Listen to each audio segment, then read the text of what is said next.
Hi, this is Dr. Jacqueline Albin, UT Southwestern MedPeds physician and director of culinary medicine, and I'm here to bring you a quick recipe that's basically throwing together everything that you have on hand to make a soup for dinner, which also freezes really well. So I've actually cut everything up already, but the base of any good soup is what's called in French cooking mirepoix, which consists of 2 parts onion to 1 part celery to 1 part carrot. But I just happen to have those ingredients since I got some groceries today. But if you're running low on something, you could also double the carrot, or you could use a red bell pepper. I'm also adding in garlic, which I've already diced up here. So I have a warm pan with some olive oil in it. And that's how I'm going to start. I'm going to add my onion. You hear that sizzle, which makes a great sound for us to know that it's the right temperature, but not too hot. And we're going to start sauteing that. And then I'm going to go ahead and add my celery and carrots. And in vegetarian cooking in particular, this base, this mirepoix of onion, celery, carrot, that adds a lot of flavor. And you don't want to miss out on that part of your dish. So ideally you're going to saute for several minutes, up to maybe 5 minutes, without browning it. You just want to get it nice and warm and let those flavors build. Add my garlic. I just used a couple of cloves, which is what I had.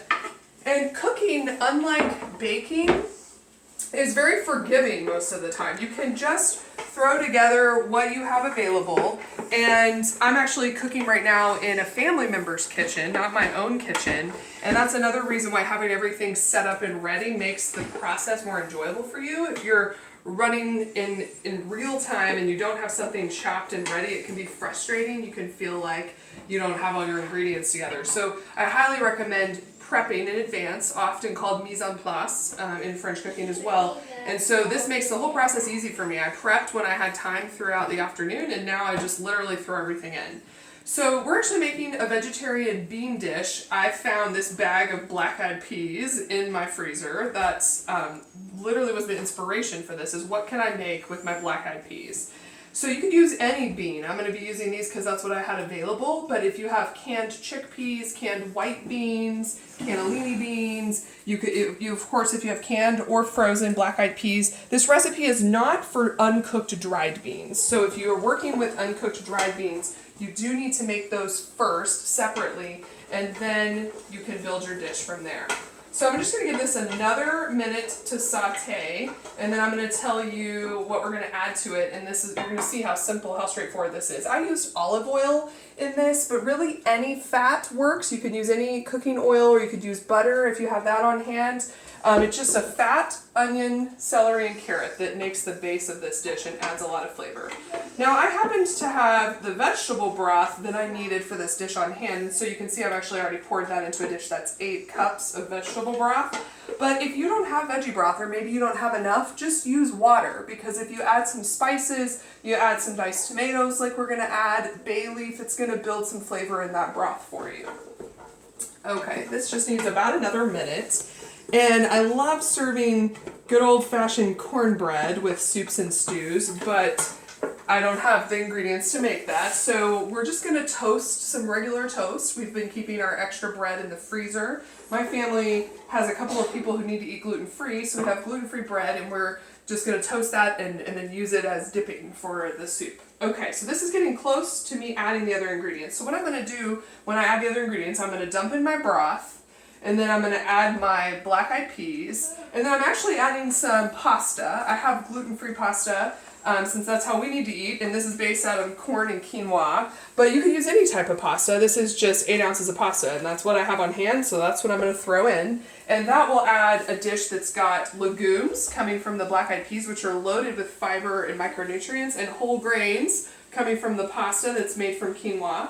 And then the diced tomatoes right here, you could add more diced tomatoes if you had that. I only have 1 can. And then a little salt and pepper, which goes in everything, right? And then the spices I used here are also just what I had on hand. I did a teaspoon of basil, teaspoon of thyme, and then a couple of little bay leaves. But you could use oregano, you could use regular Italian seasoning.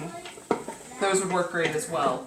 Okay, so I'm starting to get nice aroma from this dish. I know that it's ready for me to add my other ingredients. So I'm going to pour in my broth.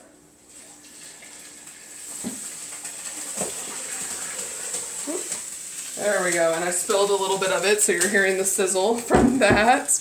All right. If you ever spill on a hot oven, you can just wet a rag and very quickly rub it off from a wet rag. That's how I usually do it when I have a spill.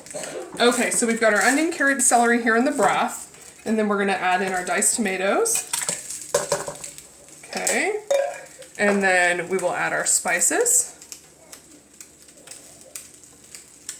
And I don't tend to measure out my pepper or my salt. I just add a little bit, and that helps build the flavor of the dish. And you can always add more salt. If you're watching your salt, you want to always err on the side of not a lot, and you can add that at the end, because salt really brings out the flavor of a dish. It shouldn't be the flavor of your dish. So if your dish isn't very flavorful, you feel like you need more salt, you should actually probably add spices or something else instead of salt. So I'm actually turning up my heat now. I was doing everything on low before because you don't want to heat those vegetables too quickly. And now I'm turning up my heat as I add my black-eyed peas and my pasta. And then I'm going to bring this to a boil, and then I'll basically be done. Just turn it back down to a simmer. Make sure everything is tender. So you can see here we've got the black-eyed peas, the pasta, the veggies, and it's going to be a nice, hearty, thick soup at the end that'll work great for dinner and will freeze well for later. So I hope this gives you an idea of what you could maybe come up with in your own pantry as you try to make the most of cooking from home during this time. See you guys next time. Bye.